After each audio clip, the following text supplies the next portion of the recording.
బెంగాల్ రాజకీయాలు మరోసారి సెగలు పుట్టిస్తున్నాయి. కోల్కతాలో ఐపాక్ పై జరిగిన ఈడీ దాడులు తృణమూల్ కాంగ్రెస్ బీజేపీ మధ్య పాత యుద్ధాన్ని మళ్లీ కొత్త స్థాయికి తీసుకెళ్లాయి. ఈడీ దాడుల నేపథ్యంలో ముఖ్యమంత్రి మమతా బెనర్జీ నేరుగా కేంద్ర హోంమంత్రి అమిత్ షాపై విమర్శనాస్త్రాలు సంధించారు. తన ప్రభుత్వం ఇబ్బంది పెడితే ఊరుకోబోమని చెప్పి అమిత్ షాకు సంబంధించినటువంటి చిట్టా తన దగ్గర ఉందని ఆమె హెచ్చరించడం జరిగింది. అయితే ఈ పరిణామాలు గమనిస్తుంటే కనుక బీజేపీ ప్రయోగిస్తున్న ఈడీ అస్త్రం మమతా బెనర్జీకే పొలిటికల్ అడ్వాంటేజ్ ఇస్తోందా అనే చర్చ మొదలైంది. ఈడీ ప్రయోగం బీజేపీకి అడ్వాంటేజా డిసడ్వాంటేజా? మమతా దగ్గర ఉన్న అమిత్ షా చిట్టా ఏంటి? ఈ పరిణామాలపై మనం డిస్కస్ చేద్దాము. మనతో పాటు డాక్టర్ ప్రొఫెసర్ నాగేశ్వర్ మనతో అందుబాటులో ఉన్నారు. సార్, చూస్తున్నాము ఒకవైపు ఎన్నికలకు ముందు జరగటం ఇదంతా ఏ విధంగా పరిణామాలకు దారితీస్తోంది? అసలు ఎవరికి అడ్వాంటేజ్ అవ్వచ్చు, ఎవరికి డిసడ్వాంటేజ్ అవ్వచ్చు? అంటే ఒక అంశము రాజకీయాల్లో అడ్వాంటేజ్ డిసడ్వాంటేజ్ డిసైడ్ చేయదు. ఎందుకంటే ఇవాళ ఈడీ ప్రతిపక్షాల వెంటబడడం కొత్తేమీ కాదు. మీకు ఢిల్లీలో అరవింద్ కేజ్రీవాల్ వెంటపడింది. ఈడీని అరవింద్ కేజ్రీవాల్ మనీష్ సిసోడియాని అరెస్ట్ చేశారు. అరవింద్ కేజ్రీవాల్ డైరెక్ట్గా ఢిల్లీ ఓటర్లకు పిలిపించాడు. నేను ముఖ్యమంత్రిగా నేను జైల్లో ఉండాలి అంటే నాకు ఓటేయకండి, నేను ముఖ్యమంత్రిగా మీకు గుడ్ గవర్నెన్స్ సుపరిపాలన ఇవ్వాలంటే నాకు ఓటేయండి, నేను ఢిల్లీలో మా ప్రభుత్వం స్కూళ్ళు మొహల్లా క్లినిక్లు నడిపింది చూశారు కదా అని బహిరంగంగా ప్రజలకు తన అరెస్ట్ని ఒక రెఫరెండంగా చేసి అరవింద్ కేజ్రీవాల్ ఎన్నికలకు వెళ్ళారు. ఏం జరిగింది? అరవింద్ కేజ్రీవాల్ ఎమ్మెల్యేగా ఓడిపోయాడు, మనీష్ సిసోడియా ఎమ్మెల్యేగా ఓడిపోయాడు. ప్రభుత్వం పడిపోవడం కాదు. మరి అరవింద్ కేజ్రీవాల్ జైల్లో ఉండమని ప్రజలు తీర్పిచ్చారని భావించుదామా? కానీ మరి అరవింద్ కేజ్రీవాల్ అంత సెంటిమెంట్ ప్రయోగించిన ప్రజలు ఆమ్ ఆద్మీ పార్టీని ఓడించారు. అందువల్ల ఒక ఫ్యాక్టర్ పైన ఎన్నికలు జరగవు. మీకు రెండో ఉదాహరణ చెప్తాను. జార్ఖండ్లో హేమంత్ సోరెన్ ఇదే ఇష్యూ దాదాపు అదే పీరియడ్లో ఎన్నికలకు ముందు హేమంత్ సోరెన్ కూడా అరెస్ట్ చేశారు. హేమంత్ సోరెన్ మనీ లాండరింగ్ పాల్పడ్డాడని. కానీ ఏం జరిగింది? హేమంత్ సోరెన్ మళ్ళీ ముఖ్యమంత్రిగా తిరిగి వచ్చాడు. సో అందువల్ల రెండు రాష్ట్రాల్లో రెండు భిన్నమైన ప్రజా తీర్పులు చూసాం మనం.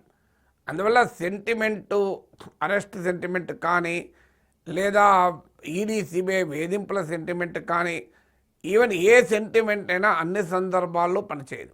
ఒక గివెన్ పొలిటికల్ కాంటెక్స్ట్లో పనిచేస్తుంది.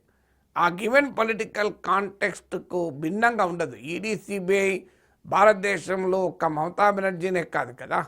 సో ప్రతి ప్రతిపక్ష నాయకుడు వెంటల పడుతుంది. ఇప్పుడు కేరళలో పినరయి విజయన్, తమిళనాడులో స్టాలిన్, తెలంగాణలో కవిత, ఆంధ్రప్రదేశ్లో కూడా మీకు టీడీపీ తెగదెంపులు చేసుకున్నప్పుడు టీడీపీ అనుకూల పారిశ్రామికవేత్తల మీద పడ్డారు. ఇది దేశమంతా జరుగుతుంది. దీన్ని బట్టి మరి ఈడీ సిబిఐ దాడుల వల్లనే రాజకీయాలు మారిపోతే ఎన్నికల్లో ప్రభుత్వాలు ఏర్పడితే మొత్తం ప్రతిపక్ష ప్రభుత్వాలు రావాలి. ఎందుకంటే బీజేపీ 11 ఏళ్లలో ప్రతి ప్రతిపక్ష నేత వెనకాల పడ్డది. మీకు ఈడీ పెట్టిన పొలిటికల్ కేసులో 95% ప్రతిపక్ష నేతలపైనే. దాంతో ప్రతిపక్షాలందరూ అధికారంలోకి రావాలి. వచ్చారా? బీహార్లో లాలూ ప్రసాద్ యాదవ్ చాలా కాలంగా జైల్లో ఉన్నాడు. ఈవెన్ ఎన్నికలకు కొద్ది రోజుల ముందు కూడా తేజస్వి యాదవ్, లాలూ కుటుంబాన్ని టార్గెట్ చేస్తూ ఈడీలు సిబిఐలు పనిచేశాయి. కానీ ఏం జరిగింది? బీజేపీ ఆర్జేడీ గెలిచిందా? తేజస్వి యాదవ్ ముఖ్యమంత్రి కాగలిగాడా? అందువల్ల సిబిఐ ఈడీల యాక్షన్ల వల్లనే అధికారాలు రావడము పోవడం అంటూ ఉండదు. సో రావడము పోవడానికి అనేక ఫ్యాక్టర్స్ ఉంటాయి. అయితే సహజంగానే ఎన్నికల సమయంలో ఒక పోలరైజేషన్, ఇప్పుడు ఈ తృణమూల్ కాంగ్రెస్ బీజేపీల ఎత్తుగడ కూడా ఏంటంటే మొత్తం రాజకీయ పోలరైజేషన్ తమ రెండు పార్టీల మధ్యనే ఉండాలి. ఇక మూడో వాడికి ఛాన్స్ ఉండకూడదు.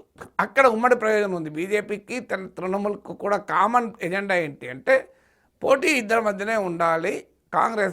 కాంగ్రెస్కి ఎలాగో స్కోప్ లేదు, లెఫ్ట్ వీక్ అయింది. సో కాంగ్రెస్కు లెఫ్ట్కు అవకాశం ఉండకూడదు. ఎందుకంటే left is the common enemy for both BJP and Trinamool Congress. So Congress is the enemy for BJP. అందువల్ల థర్డ్ ప్లేయర్కి అసలు అవకాశమే ఉండకుండా మన ఇద్దరమే ఫుల్గా కొట్టుకుందాం. ఇది తృణమూల్ బీజేపీల మధ్య ఒక రకమైన గేమ్ నడుస్తుంది. అందుకే మీరు గమనించండి, నిజంగానే బీజేపీ సిన్సియర్గా ఉంటే మమతా బెనర్జీ తన మద్దతుదారుల పైన చిట్ ఫండ్ స్కామ్ ఉండే, శారదా స్కామ్ అని. ఏమైంది మరి? మమతా అభిషేక్ బెనర్జీ పైన కూడా ఉంది. ఏం చేశారు? దాని ఫలితం ఏంటి అంటే మమతా బెనర్జీ ఇండియా కూటమిని బలహీనపరిచింది, బీజేపీకి ఉపయోగపడేలా. ఇండియా కూటమికి చిచ్చు పెట్టింది మమతా బెనర్జీ, బీజేపీకి ఉపయోగపడేలా. అందుకు గిఫ్ట్గా బీజేపీ ఏం చేసింది? మమతా బెనర్జీ పైన ఎన్నికలు ఇప్పుడు వచ్చినప్పుడు మాట్లాడుతున్నారు తప్ప a CBI case, ED case ఏమైంది? అరవింద్ కేజ్రీవాల్ అరెస్ట్ అయ్యాడు, హేమంత్ సోరెన్ అరెస్ట్ అయ్యాడు, మరి అభిషేక్ బెనర్జీ ఎందుకు అరెస్ట్ కాలే? దీనికి ఆన్సర్ ఉండాలి కదా. మాయావతి పైన కేసులు ఉన్నాయి, ఎందుకు అరెస్ట్ కాలే? జగన్మోహన్ రెడ్డి పైన కేసులు ఉన్నాయి, ఎందుకు అరెస్ట్ కాలే? అంటే సిబిఐ, ఈడీ కేసులు కూడా ఒక రాజకీయాల్లో మన వైపు రప్పించుకోవడానికి బీజేపీ ఆయుధంగా వాడుతుంది. నవీన్ ముంబై ఎయిర్పోర్ట్ని అదానికి జీవికే వాళ్ళు అమ్మనంటే జీవికేపై కూడా ఈడీ, సిబిఐలు వెళ్ళాయి. సో ఈవెన్ రాజకీయ ప్రత్యర్థులే కాదు, వ్యాపార సామ్రాజ్యాల్లో లావాదేవీలు తమకు అనుకూలంగా తమ అనుకూల పారిశ్రామికవేత్తల కొరకు ఈడీ, సిబిఐలు పంపించిన చరిత్ర ఉంది. అందువల్ల మమతా బెనర్జీ బీజేపీల మధ్య ఇద్దరు బలంగా కొట్టుకుంటారు, తిట్టుకుంటారు, మూడో వారికి అవకాశం లేకుండా చూసుకుంటారు.